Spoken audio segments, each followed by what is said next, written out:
Hai semuanya, pernahkah kamu merasa seperti sedang terjebak dalam lubang, entah itu karena kegagalan dalam pekerjaan, kekecewaan dalam hubungan, atau sekedar hari yang buruk yang terasa tak ada habisnya?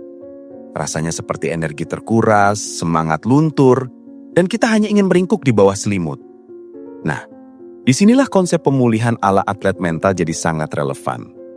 Atlet bukan cuma melatih fisik mereka juga melatih pikiran. Dan itu adalah kunci untuk bangkit lebih cepat, tidak peduli seberapa keras pukulan yang datang. Ini bukan soal menghindari rasa sakit atau frustrasi, tapi tentang bagaimana kita meresponsnya, bagaimana kita memprosesnya, dan bagaimana kita menggunakan itu sebagai batu loncatan untuk melangkah maju. Coba bayangkan seorang atlet yang baru saja kalah dalam pertandingan penting. Apa yang mereka lakukan?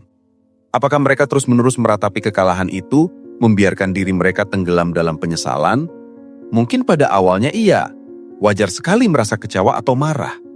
Tapi atlet sejati tidak akan berlarut-larut dalam kondisi itu. Mereka punya protokol pemulihan mental, sama seperti mereka punya protokol pendinginan setelah latihan fisik. Ini dimulai dengan penerimaan.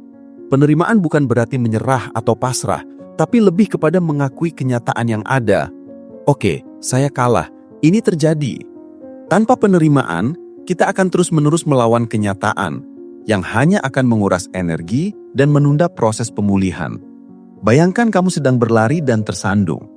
Kalau kamu terus menyalahkan diri sendiri atau teriak-teriak tentang batu yang membuatmu jatuh, kamu tidak akan pernah bangkit dan melanjutkan lari. Kamu perlu mengakui, saya tersandung, lalu fokus pada langkah selanjutnya.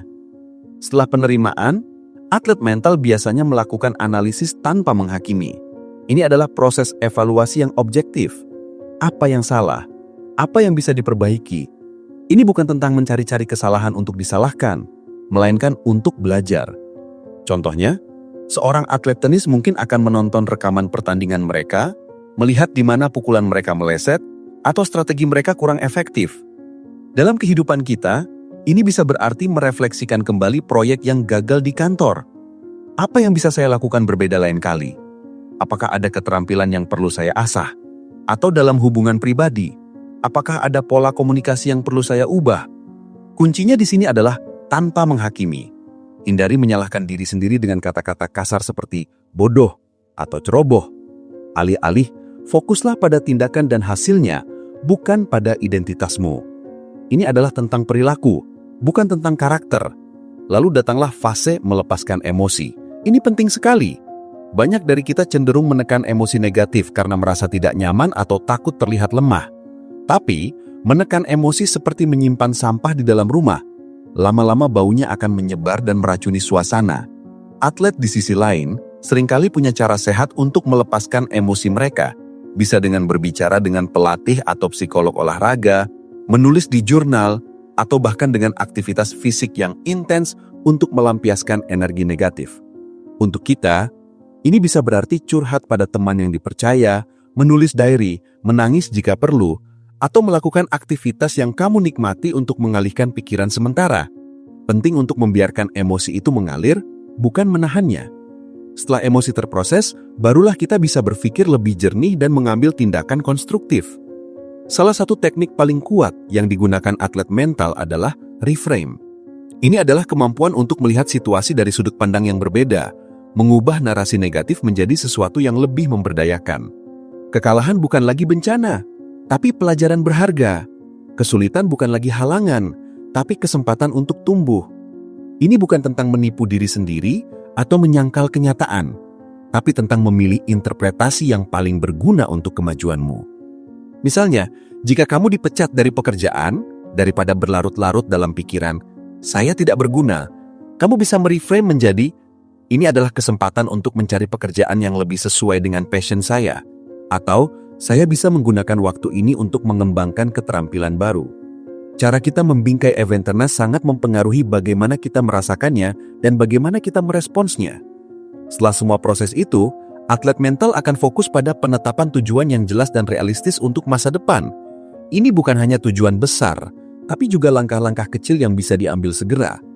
Jika seorang atlet gagal di Olimpiade, tujuan mereka mungkin bukan langsung juara Olimpiade berikutnya, tapi lebih seperti fokus pada peningkatan kekuatan kaki minggu ini, atau mempelajari teknik baru.